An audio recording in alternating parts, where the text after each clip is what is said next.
গ্রামটার নাম বাঁশবন। দিনভর ক্ষেতের কাজ, গরু চড়ানো, এই সব পার করে সন্ধ্যা হলেই এই বাড়িটায় একটু অন্যরকম চিত্র দেখা যেত।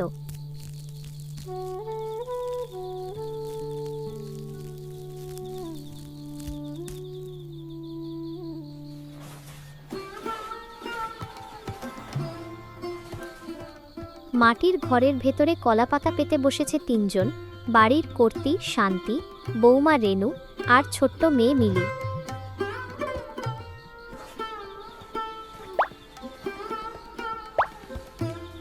মা, টমেটোগুলো বেশ তাজা। আজকে তাহলে টমেটো তরকারি হোক শাক দিয়ে।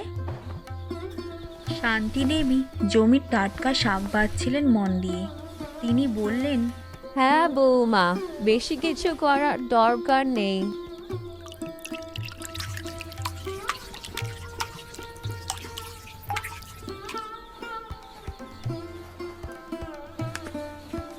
ওমা, এই আলুটা খুব সুন্দর, এটা সিদ্ধ খাবো।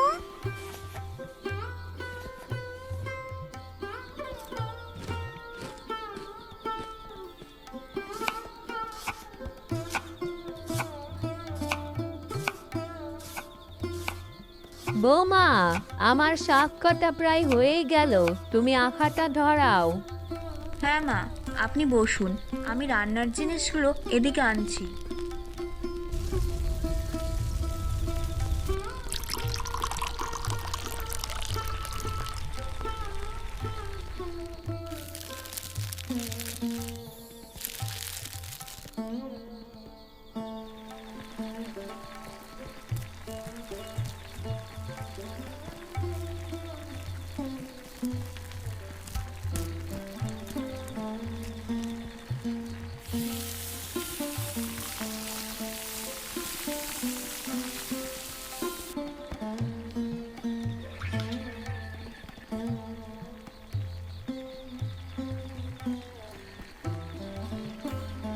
ও বৌমা, তোমার কত দূর? আমার ভাত তো প্রায় হয়ে গেল। এই তো মা, হয়ে এসেছে প্রায়, নেড়ে চেড়েই নামিয়ে দেব। ছেলেটা ফিরে এলে ভাত চাইবে।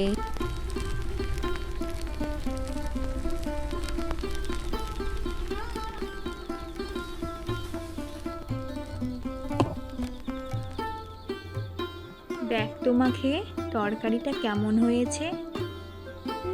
ভালোই টেস্টি হবে। বানানো তরকারি।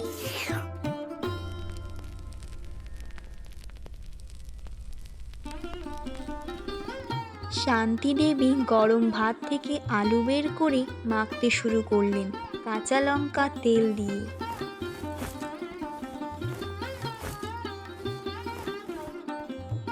সবশেষে মাটির থালায় খাবার সাজানো হলো। দিনভর খাটুনি শেষে এটাই তো সেই আসল সম্পদ, এক থালা ভাত আর সঙ্গে পরিবারের মানুষজন। বন্ধুরা, তোমাদের গল্পটি কেমন লাগলো অবশ্যই কমেন্টে জানিও।